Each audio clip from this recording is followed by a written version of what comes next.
Lucky Charmers, how you doing today?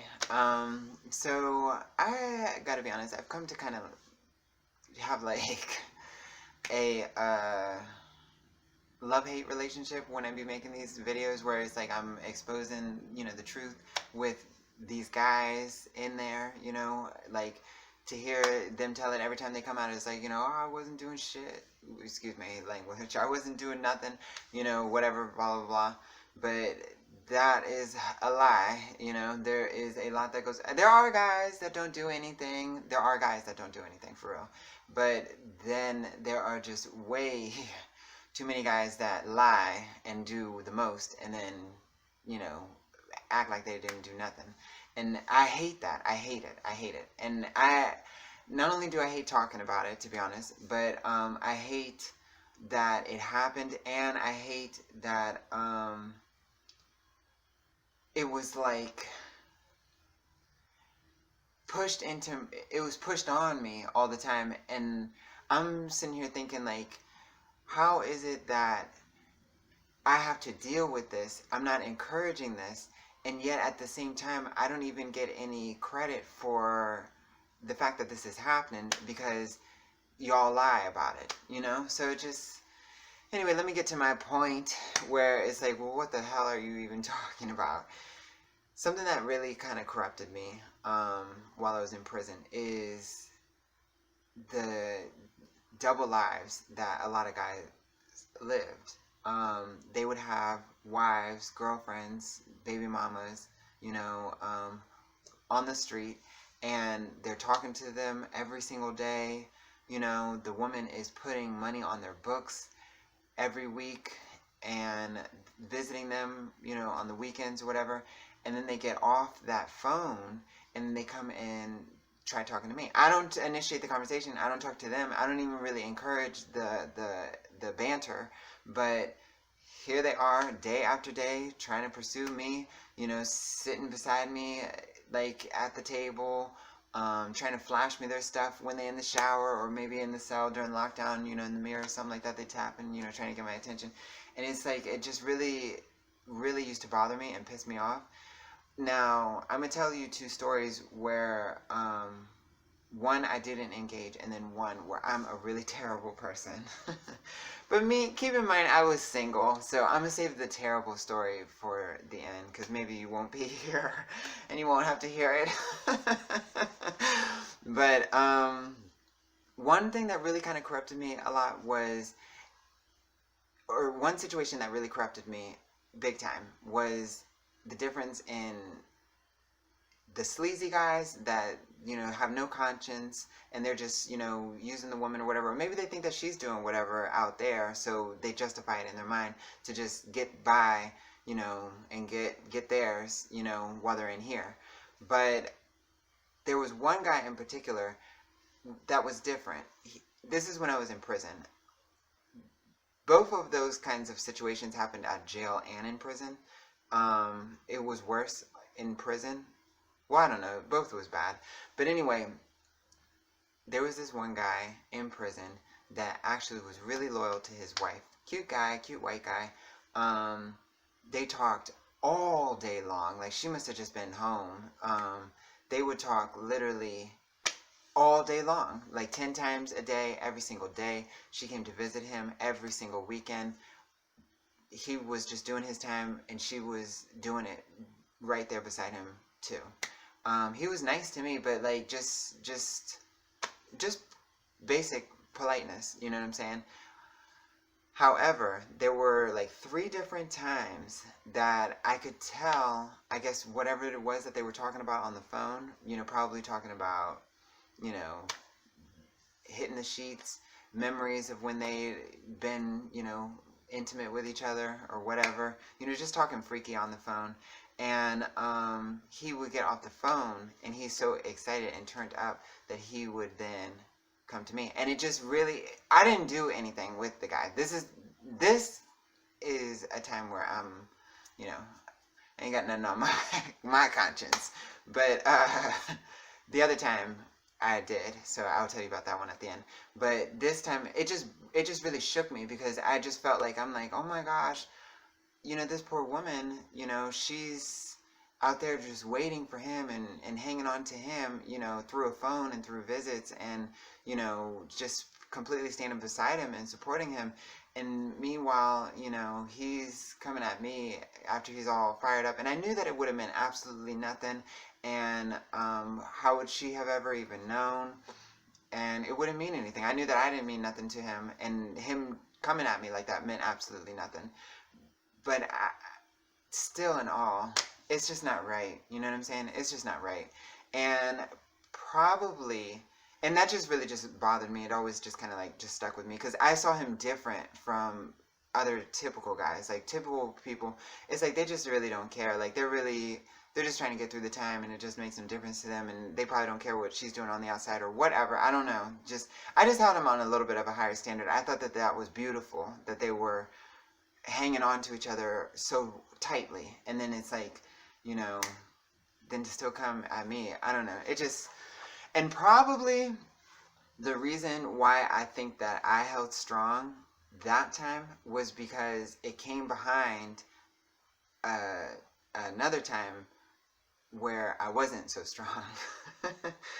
At the jail, before going to prison, I spent time in the jail, obviously.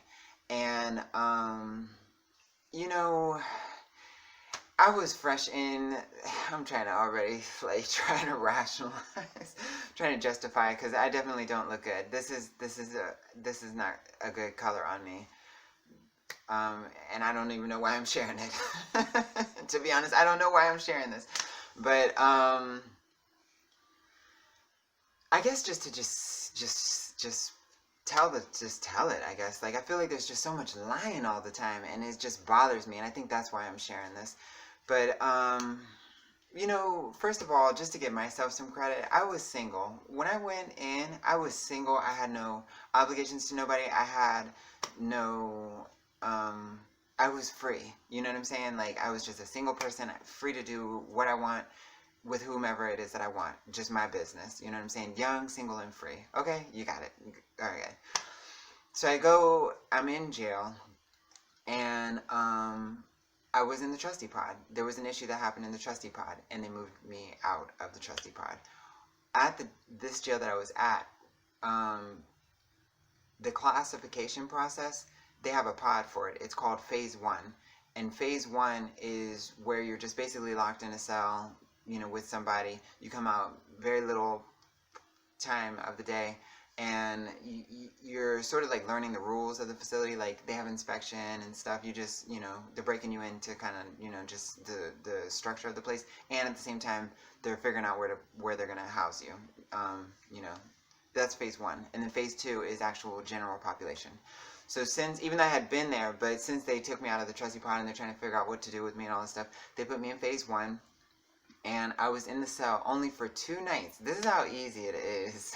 You know, these guys, they be lying, girl. They be lying, but it is just this easy for something to happen.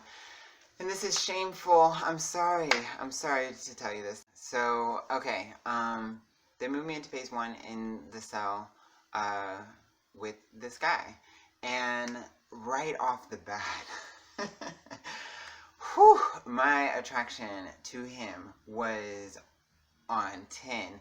Like, he was super hot. It was a white guy, buff.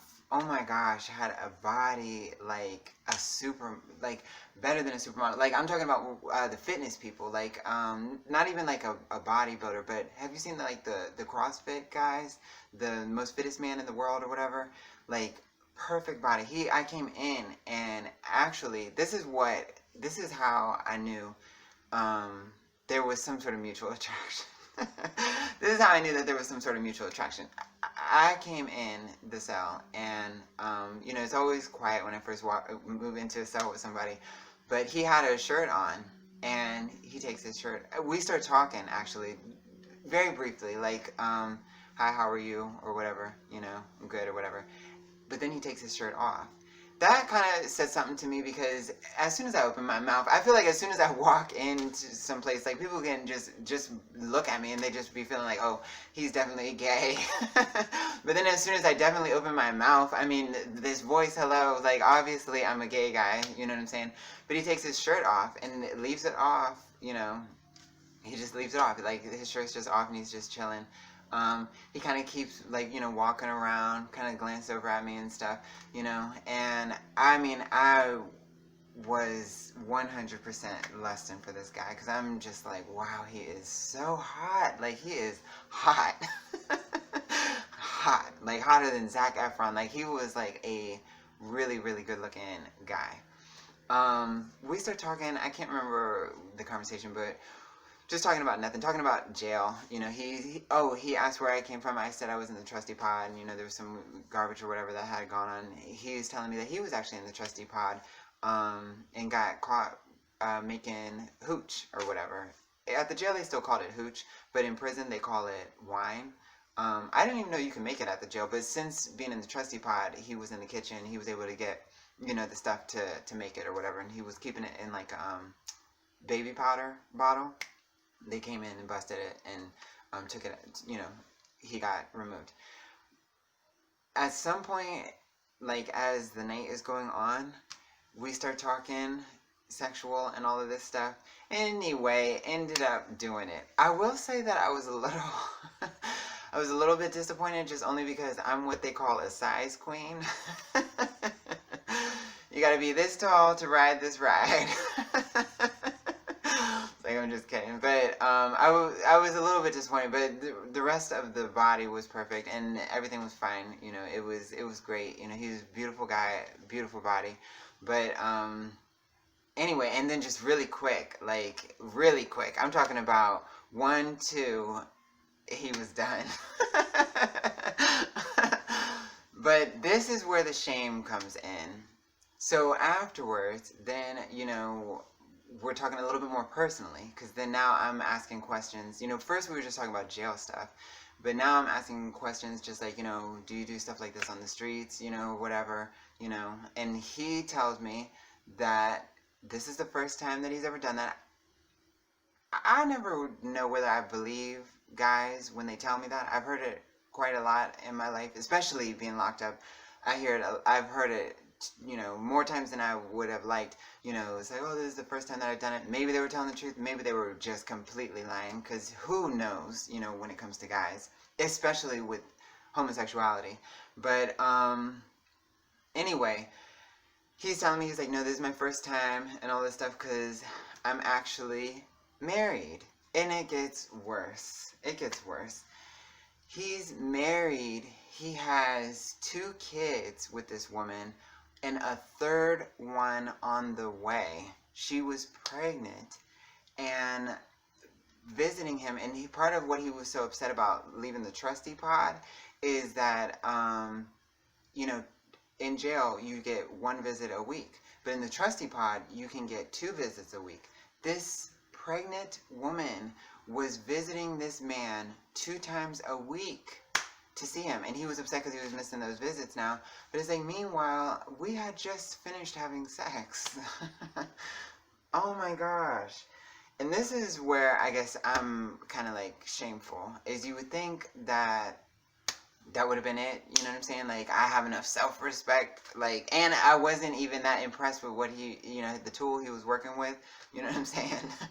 But we were only in the cell together for the 2 nights, because then they moved me on the 3rd day. But like I said, that first night we did it, and then the second night we did it again, twice actually, and I was moved out the 3rd day. So these are the things that really corrupted me in prison, because out on the streets, I don't even know if you're even still watching, you're probably just like, oh, that is despicable. And it is, it definitely is. You know, but I don't know. There's no excuses. There's just no excuses. It's just what it is. But the reason why I feel kind of corrupted is because out here in the real world, you do see that. Like, you do see, on Grindr or Tinder or dating sites or something, or just at the gym or whatever. Yeah, there's too many guys that have girlfriends or wives or something like that, married men, and they're trying to, just do something on the side with a guy. You see it a lot. Too much. Too much. I don't engage in that. I don't like it. I don't like people who are down low. I don't respect it, to be honest. I think there's a lot of things wrong with it. For one thing, I don't like the cheating and the betrayal against the woman. I really hate that. I really hate it. I think it's a horrible thing to do to a woman. And then the other part of it that I don't respect is not just the lying, but the cowardness of it all. Like, me as an openly gay man, I have to deal with ridicule. I have to deal with criticism and judgment all the time, and being condemned to hell and all of these things, and I have to rise above it, being teased or whatever, just made fun of, called names. I have to endure all of that. These snakes duck all of that stuff. I hate that. I hate that. Like, I hate that, they are able to trick people into believing this image, and it's just a smoke screen. It's I hate it. So I've always not engaged in guys like that out here in the real world, but the fact that I don't know, in there, it's just a different environment. Like, you're restricted to your cell. You're trapped around the same people every day. They wear you down. They just constantly at you all the time. Like, and then it gets worse in prison. It's worse in prison.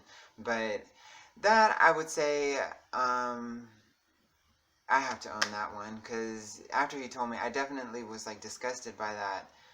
But, I was just turned on by the guy. And then I guess we had already did it. I don't know, But he was definitely really hot. And I really feel just terrible about it.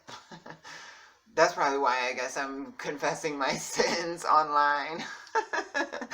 Just like, oh, Lord, please, I ask for forgiveness. But I don't know. I definitely think that that's a terrible thing.